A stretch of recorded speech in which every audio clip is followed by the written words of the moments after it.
How about now? Can you hear me now? What's up, Sheldon? How are you, my dog? You guys aren't used to seeing my face, right? You guys are used to hearing my voice, not my face. Yes, all right, you got me. What's up, you guys? Chad Jensen coming to you live.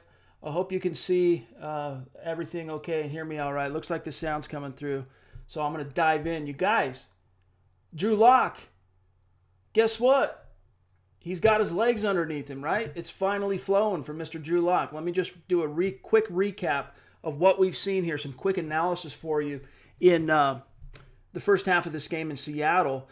Joe Flacco, of course, got his debut. I'm curious what your guys' thoughts are on Joe Flacco and his first possession, but I liked what I saw. You know, they ripped off a 12-play, 78-yard drive.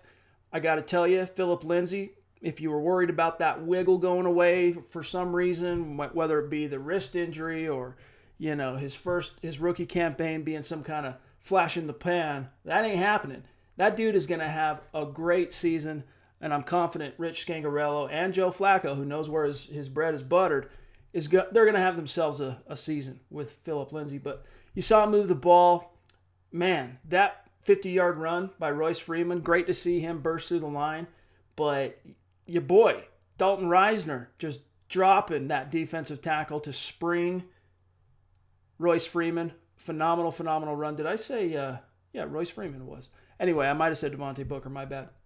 But I was, you want to see him close the deal, right? You want to see that first team unit punch it in. But so far, the Broncos, with one exception, have struggled so far in the red zone, no matter which unit it is, to punch the ball inside the 20-yard line. So let's jump to really quickly. I don't want to waste too much time on it, but Kevin Hogan, you guys, what in the Sam Hill? What's it going to take for this Broncos coaching staff, the front office? They're all making these decisions together. Vic Fangio talked about it earlier this week.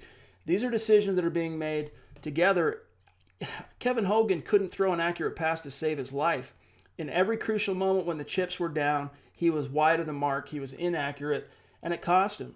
And Drew Lock, let's talk about Drew Lock. Holy hopping horse, you know what. That first throw he made on third down to Troy Fumagalli, the anticipation, the timing, the zip.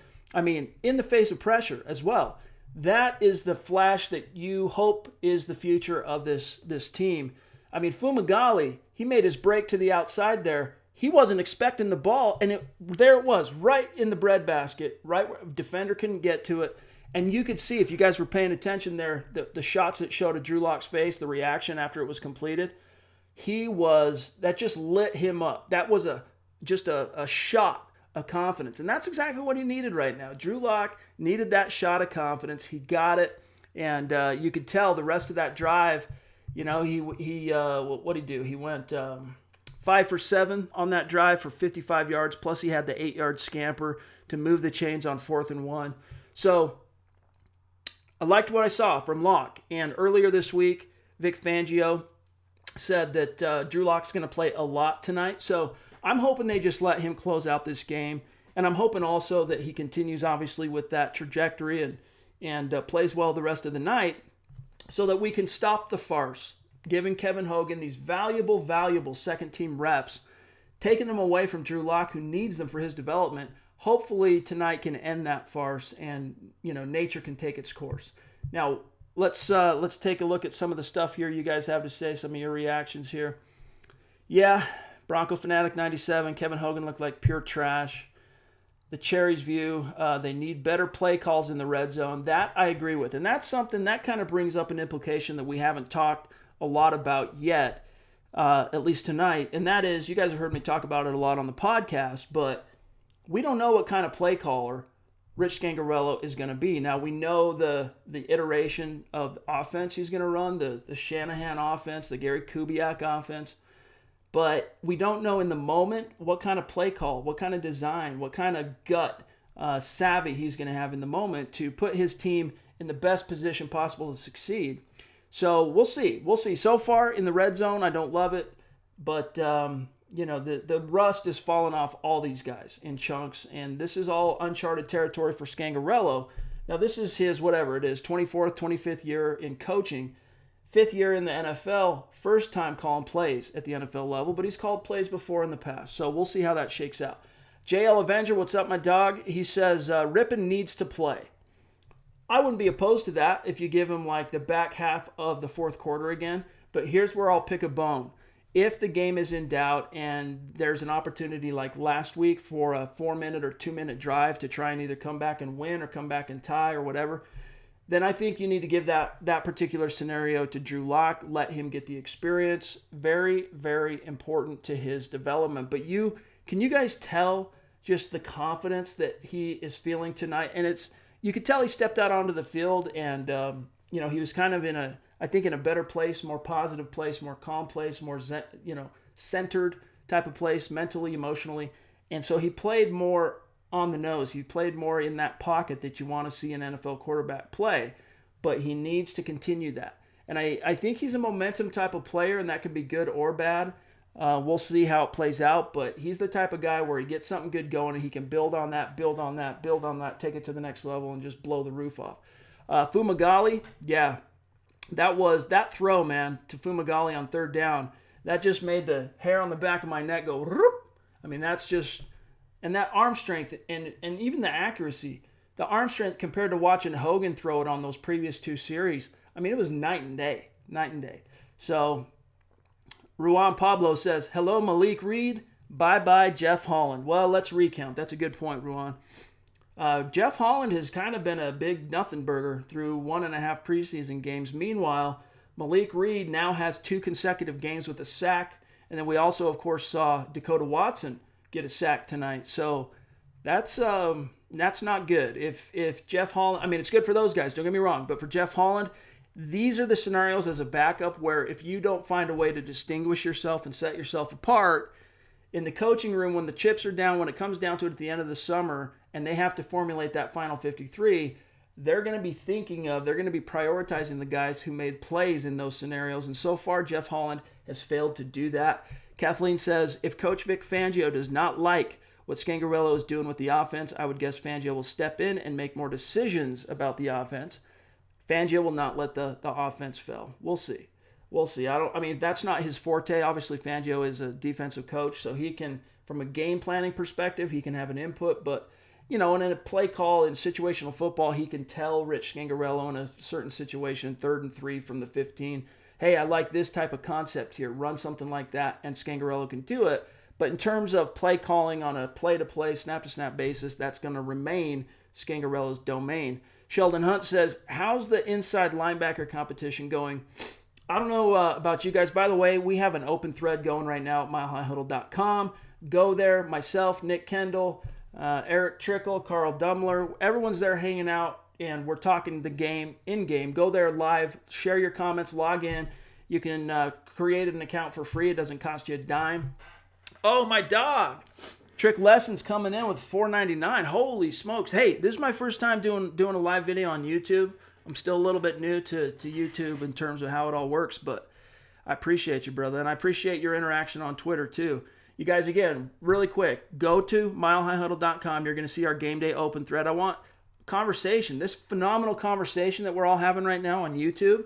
When the game is going, it's going to continue there at the open thread. I got the link in the description. Just follow it on over. But props and thank you for that, Trick Lessons podcast. Appreciate you. And by the way, dude, I'm going to follow you on Twitter. Hit me up. If you got a podcast, hit me the link, your Apple Podcast link, and I'll check it out. Here's a good point here. I'm glad you brought this up. Dahan, I'm sorry if I pronounced your name wrong. Yadam has been questionable tonight from what I remember from the first quarter. Here's what I'll say. He had that great Yadam pass breakup on third down on the Seahawks' first possession, got him off the field. But then both, and Bosby had one on the next possession, getting him off the field on third down. But then both of them, the Seahawks being savvy too, they know what they're doing. They saw what type of plays those guys broke on. They saw how aggressive they're being. And the very next possession, well, not the next, but on the ensuing possessions, they exploited those tendencies that Yadam and Bosby have to break on the ball by giving him a quick fake and go deep. Yadam got beat deep, and as did Bosby. Fortunately for the Broncos, Geno Smith was not able to connect with their first-round pick, DK Metcalf, which, by the way, I saw him at the Combine up close, talked to the guy. And he's an impressive young man. He's got all the talent in the world. He's a physical freak. I'm not sure his hands are going to be able to get him where he needs to go in the NFL. So JS9798, he says special teams need to clean it up, both ends. My dog, it's been ugly on special teams. It's been ugly. However, I wouldn't draw any overarching conclusions from that because these are all backups that are playing specials right now. When the Broncos get to the regular season and you got your 53-man roster, those are the most competent and able players, and it's not going to look that ugly. But the biggest question right now remains the punt returner and the kick returner. In both cases, it's just been ugly through a game and a half. So, yeah, it's not looking good, JL Avenger. Those kick returns, man, ugly with an F, right? King La says, does Nick Williams somehow make this team? There's a chance, there's a shot, but the Broncos already have their slot guy, and that's Deshaun Hamilton. And then behind him, if they're going to carry that extra guy, if they're going to carry 6, River Craycraft is probably the guy. It's going to go Sanders, Sutton, Hamilton, Tim Patrick, Juwan Winfrey, and if they carry a 6th guy, my bet is it's Craycraft, but it could be Nick Williams. It could be Brendan Langley. I don't think any of the other guys really have a shot, but Nick Williams is, he's in his 6th year. It might be his 7th. He's a veteran, and you saw how that worked. Exactly, Matthew. He looked polished, and Drew Lock found him on that naked boot, which, by the way, man, when you run the naked boot, you got to have arm strength to throw off your back foot and get the ball across a vast distance. And is it not a beautiful thing to see that from Drew Lock? Matthew Hamadani says Winfrey played, no targets though. Yeah, we haven't seen much from Winfrey yet, but remember, we're going to see a lot more from Drew Lock and that whole collection of players in the second half. The Cherries View says McKnight, that's Kelvin McKnight, undrafted rookie, doesn't look like he's got what it takes. In the return game, I don't love the decisions he's making. I'm not seeing much there to inspire a whole heck of a lot of confidence. Hogan needs to sit, absolutely, JL Avenger. And yes, Winfrey has played, Jesse. He just, hasn't been able to get a play in edgewise. Let's talk about Theo Riddick really quickly. Now, obviously, the Broncos, he's making the roster. The Broncos gave him, in case you didn't know, a $2.5 million one-year deal, and $1 million of that is guaranteed. So if the language of the NFL is money, the Broncos are speaking loud and clear. Riddick's going to make the squad. And you saw them try to weave him into the game plan.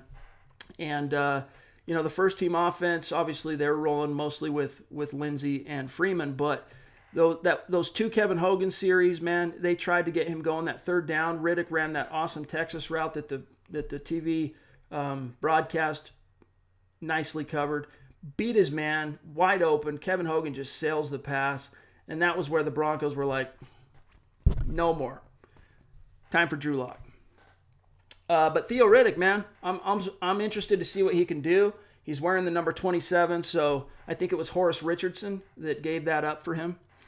So we'll see what he's able to do. He's not going to play again tonight, but I think the writing's on the wall for Devontae Booker. We've known that now for a week, but I was honestly, I've been hoping to see more from Booker than what we saw tonight. What are you guys thinking on how Booker's looked? To me, he's looked, unconfident. He's looked shaky. And he's not a great fit, to be honest with you, for the zone blocking scheme. He's not a vision runner where he sees that cutback lane, plants his foot, and gets north.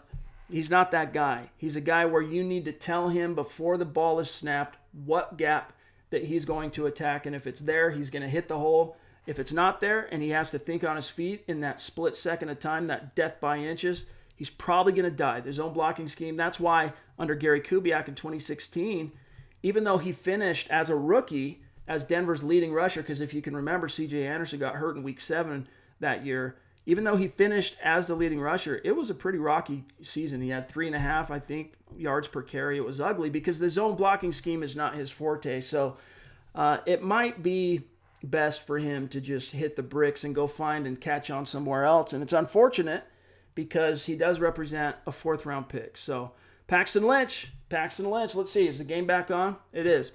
You guys, love all of you. Appreciate all of you. again, I want to remind you, go check out that open thread that I'll be hanging out on with the other Mile High Huddle dudes and subscribers and members over there. Every one of you are welcome. It's free.